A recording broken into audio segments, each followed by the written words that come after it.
বর্ধমান শহরের দক্ষিণ প্রান্তে রয়েছে এক অপূর্ব শিল্প স্থাপত্য। স্থানীয় জনেরা এই স্থাপত্যটিকে নবাব বাড়ি বলেই জানেন। প্রাচীন বাংলার স্মৃতিসৌধগুলির মধ্যে অন্যতম এই নবাব বাড়ি, যেখানে আজও বয়ে চলেছে মুঘল যুগের স্মৃতি। মুঘল রাজত্বে বর্ধমানের নাম ছিল শরীফাবাদ। কি আছে এই নবাব বাড়িতে? সৈয়দ খাজা আনোয়ার ছিলেন সম্রাট ফারুক শিয়ারের এক প্রধান সেনা। এক যুদ্ধে নিহত হন তিনি।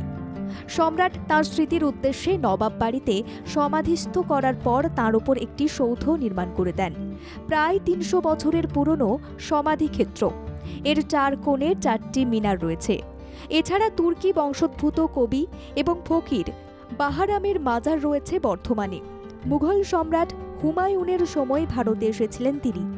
অন্তিম বয়সে পীর বাহারাম বর্ধমানে বসবাস করতেন। মৃত্যুর পর বর্ধমানেই কবর দেয়া হয় তাঁকে।